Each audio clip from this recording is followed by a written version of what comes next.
que eu quero nessa vida, toda a vida é amar você, amar você.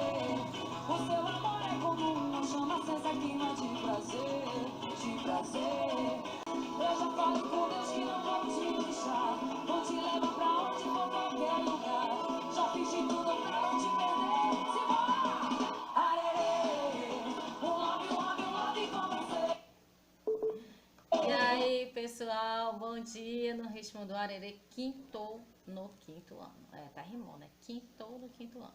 Gente, hoje a nossa aula de história, tá? Nós vamos estudar bastantes páginas, vamos finalizar o capítulo 2 e iniciar o capítulo 3, beleza? Das páginas 276 a 280, depois a gente vai para 282 a 292, ok? Então sigam meus bons, abram aí o livro de vocês, módulo 1, capítulo 2, vamos finalizar ele agora, página 276, tá? Os primeiros habitantes do território. Você conhece algum povo indígena que habita no Brasil atualmente? Mais de 240 povos indígenas vivem em nosso país nos dias atuais. Eles apresentam muitas semelhanças, mas também várias diferenças entre si. Assim, cada povo possui sua própria cultura, ou seja, seu modo de vida, língua, crenças e rituais. Então, a gente tem aqui, ó, os tipos, tá? Vou ler com vocês e vocês vão me acompanhar. Então, esse primeiro aqui, o menininho, é indígena Caiapó, em Cuiabá, Mato Grosso, 2013. Indígena Bororó, em General Carneiro, Mato Grosso, 2015. Indígena Cadiuel, em Porto Murtinho, Mato Grosso do Sul, 2015. Indígena Yanomami, em São João da Cachoeira, Amazonas, 2010. Os indígenas que vivem atualmente no Brasil são descendentes dos povos que viviam aqui no século XV, quando os portugueses chegaram. Naquela época havia aproximadamente 1.000 povos, entre 2 e 4 milhões de indígenas habitando o território, certo? Página 277. As sociedades indígenas. Assim como nos dias atuais, no século XV, as comunidades indígenas não estavam organizadas em torno de governos centralizados. Em geral, as decisões eram tomadas por lideranças que procuravam ouvir os demais membros da comunidade. Grande parte do tempo dos indígenas era dedicada a atividades para obter alimentos. Geralmente, mulheres e homens realizavam trabalhos diariamente, mas complementares. As mulheres costumavam fazer as tarefas como plantar e colher alimentos, coletar certos tipos de frutos, cozinhar e cuidar das crianças. Os homens preparavam o terreno para o plantio, caçavam e pescavam. A oralidade e a educação indígena. A oralidade teve grande importância para as culturas indígenas e atualmente ainda é fundamental para esses povos. Utilizando a linguagem falada, os povos indígenas transmitiam seus conhecimentos entre diferentes gerações por meio de canções ou narrativas de histórias tradicionais. Muitas dessas histórias davam sentido à vida desses povos, explicando a origem do mundo e dos seres vivos segundo a sua tradição.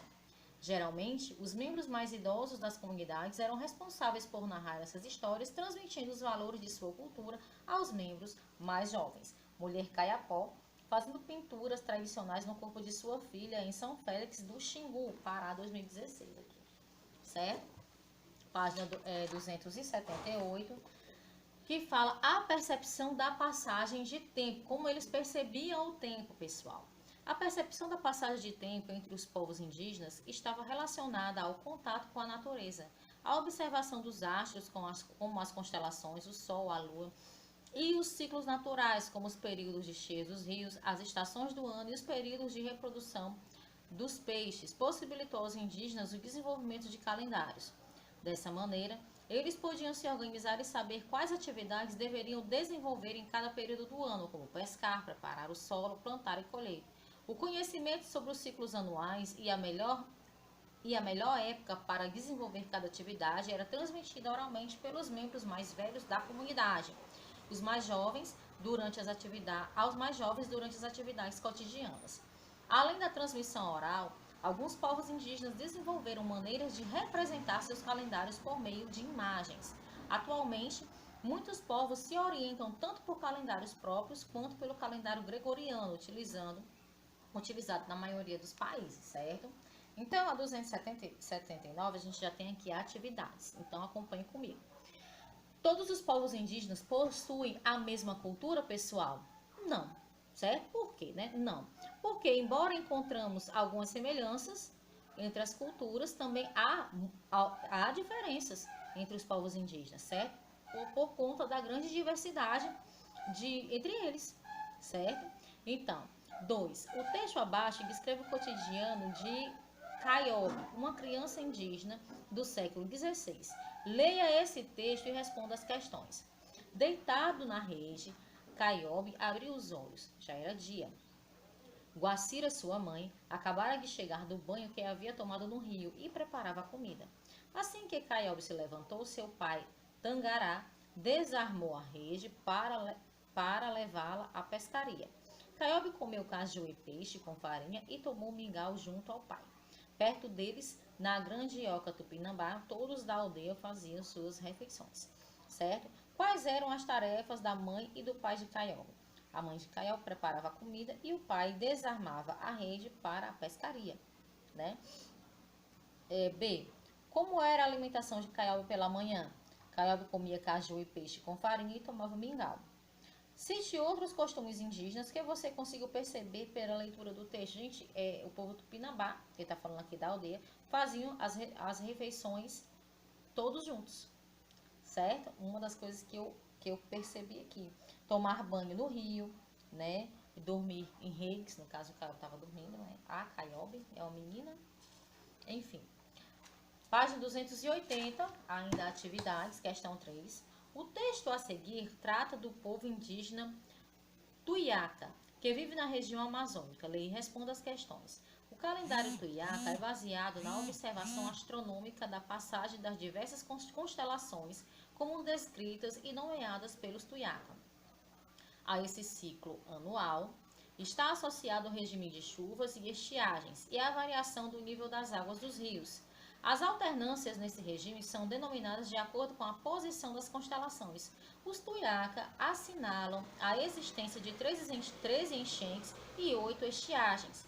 Na narrativa do ciclo anual, feita pelos conhecedores indígenas, os eventos e as atividades de subsistência destacados são os períodos de floração e frutificação das palmeiras e outras árvores frutíferas, o período de revoadas de diferentes espécies de formigas e cupins, do aparecimento das rãs e das rãs grandes e das pequenas, as melhores épocas para a derrubada, a mata e a capoeira para fazer a queima e plantar.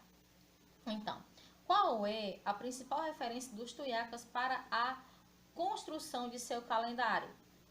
Eles observam a passagem de diversas constelações, certo?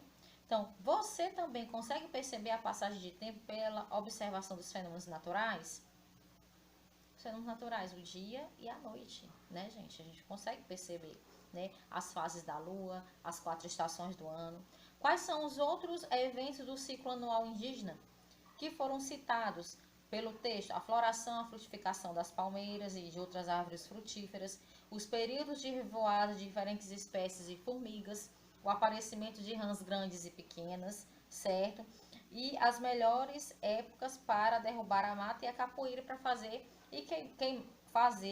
a queima e plantar, certo? A capoeira, nesse caso aqui, pessoal, é a vegetação que cresce em área que já foi utilizada para o cultivo.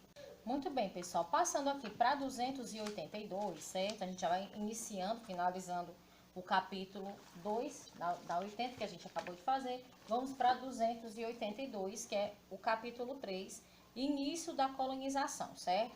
Então, a colonização no território brasileiro pelos portugueses, a partir de meados do século XVI, explorou diferentes atividades econômicas, como a extração de recursos naturais e a produção de cana-de-açúcar.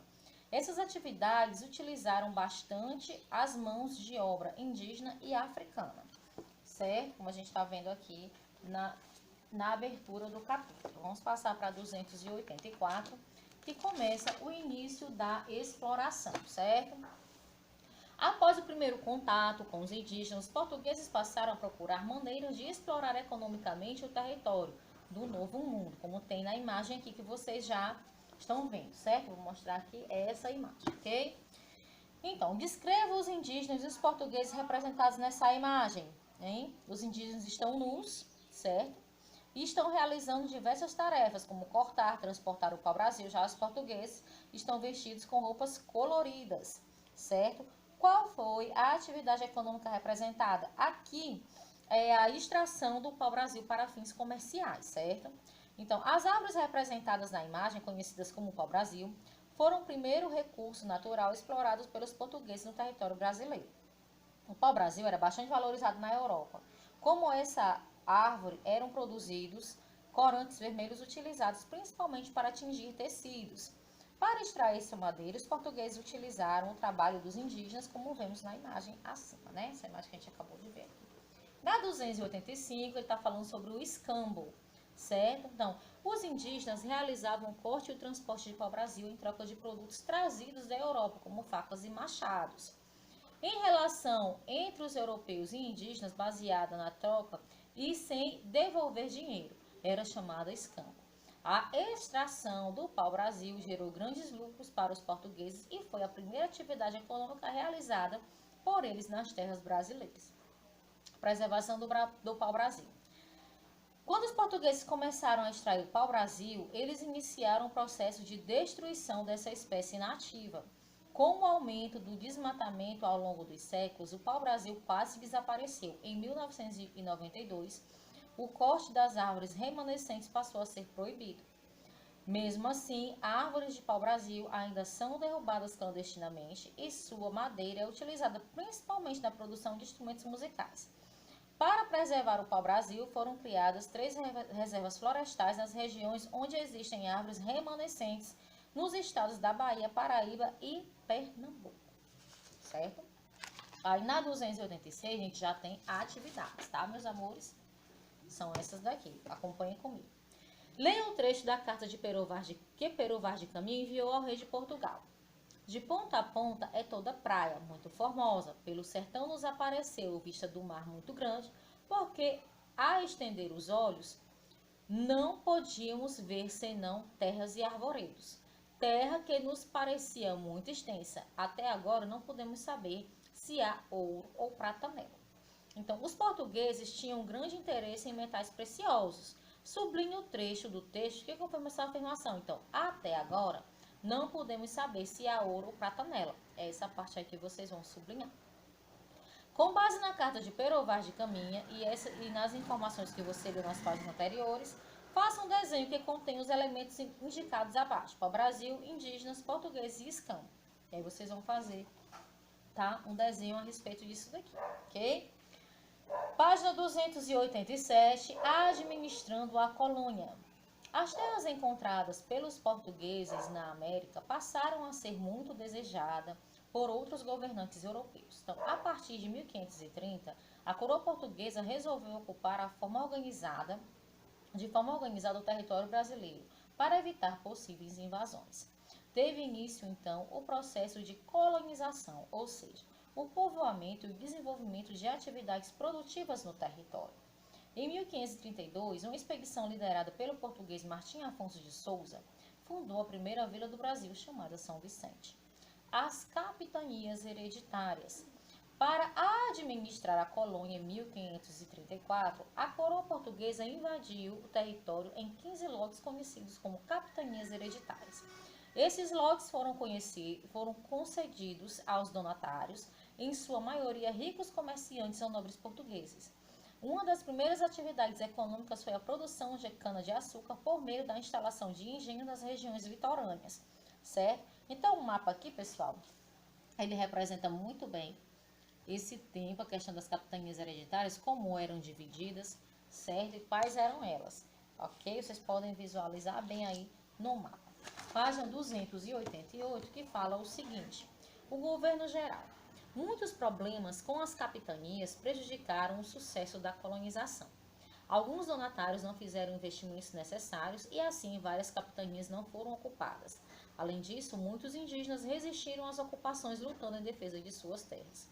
Dessa maneira, em 1549, Portugal implantou uma administração centralizada para governar o Brasil, chamada Governo Geral.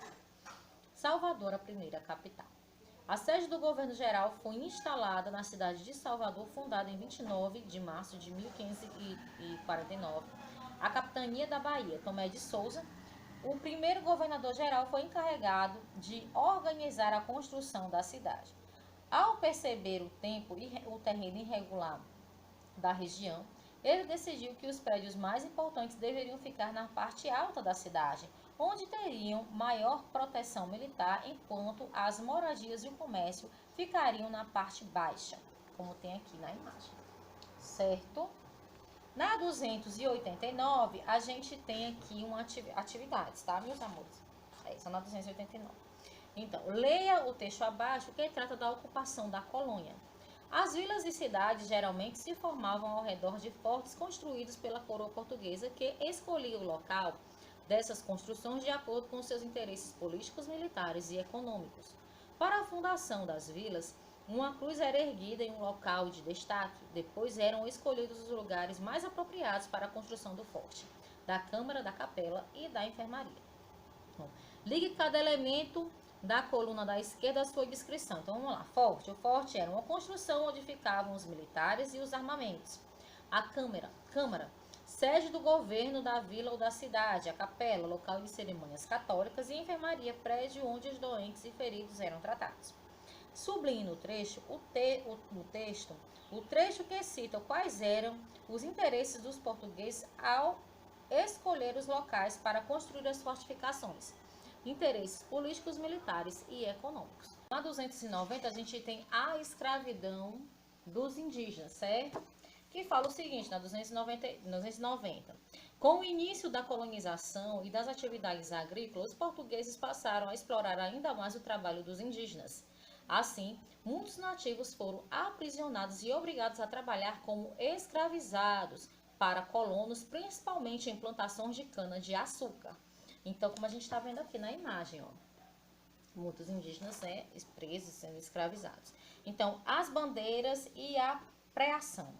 Em 1554, os jesuítas fundaram um colégio no Planalto de Piratininga, no interior da capitania de São Vicente, com o objetivo de catequizar indígenas que viviam na região. Em torno do colégio fundou-se um povoado que mais tarde deu origem à vila de São Paulo. No final do século XVI, os habitantes dessa vila organizaram expedições chamadas Bandeiras de Preação, com o objetivo de adentrar os sertões da colônia para capturar indígenas. Os membros dessas expedições eram chamados de bandeirantes. 291. Os bandeirantes costumavam percorrer longas distâncias em jornadas que chegavam a durar vários meses. Os indígenas aprisionados nas bandeiras eram levados às fazendas paulistas ou vendidos aos donos de engenho de açúcar no Nordeste para trabalharem na condição de escravos. Então, de que maneira os indígenas foram representados e os bandeirantes nessa imagem aqui, pessoal? Aqui a gente vê os indígenas sendo aprisionados e os bandeirantes aqui com armas, né? Uma família de indígenas aqui. Então, como é possível relacionar as bandeiras de preação à redução da população indígena? Gente, muitas comunidades foram dizimadas, muitas comunidades indígenas foram dizimadas com esse objetivo de serem vendidos e serem escravizados, certo? Muitos se suicidaram porque não aceitavam essa condição, eram pessoas livres, eram pessoas que eram donos, os verdadeiros donos da terra, né? Então, eles não suportavam essa ideia de serem escravizados, obrigados a trabalhar, serem violentados diariamente. Então, muitos deles acabavam se suicidando, né? Então, os bandeirantes invadiram centenas de aldeias indígenas e aprisionaram milhares de nativos. Os povos indígenas lutaram como puderam contra a violência e a opressão da escravidão. Como conheciam bem o território, muitos deles conseguiam fugir para regiões no interior da colônia. Página 292. As missões jesuítas. Como os colonizadores, os europeus também enviaram à colônia os jesuítas com o objetivo de converter os indígenas à religião católica. Os jesuítas acreditavam que a escravidão prejudicava o aprendizado do catolicismo pelos indígenas. Dessa forma, eles criaram as missões jesuítas, aldeamentos isolados onde os indígenas pudessem ser instruídos sobre os ideais católicos e o modo de vida europeu, sendo obrigados a deixar suas crenças e seus costumes. E isso também deu um nó na cabeça dos indígenas, porque eles são politeístas, né? Então acreditavam em muitos deuses, o deus do trovão, o Tupã, o deus da terra, o deus do sol. Então cada fenômeno da natureza era considerado um deus que eles adoravam. Então de repente eles entram e eles achavam que eles estavam em grande pecado e acabam também muitas vezes se suicidando por conta disso, certo? Então, as ruínas de São Miguel Arcanjo. Uma das principais missões implantadas pelos jesuítas foi São Miguel Arcanjo, construído em 1735, onde atualmente é o Rio Grande do Sul. As ruínas dessa missão são consideradas um patrimônio cultural brasileiro. Esse reconhecimento busca valorizar a importância histórica de algumas construções para garantir que elas sejam preservadas. Em seu município, há algum patrimônio cultural? Gente, aqui nós temos muitos, né? Descreva as principais características dessa construção e converse sobre a importância histórica com os seus colegas. Gente, a gente tem aqui em Fortaleza mesmo, a gente tem ali na praça, no centro da cidade, na Praça dos Leões, a Igreja do Rosário. Aquela igreja foi construída por escravos, é uma igreja centenária, e lá dentro tem algumas curiosidades que depois que a gente passar por essa fase aí de pandemia, que tudo tiver ok, eu convido vocês a ir lá, a saber quais são essas curiosidades, que eu não vou dizer, vocês vão lá pesquisar, saber, se informar. Mas lá é tombado, é um patrimônio cultural nosso, brasileiro, que está no nosso Ceará, e é fantástico, vale a pena conhecer, certo? Um beijo. E até amanhã na nossa aula ao vivo, tá bom? Cheiro grande!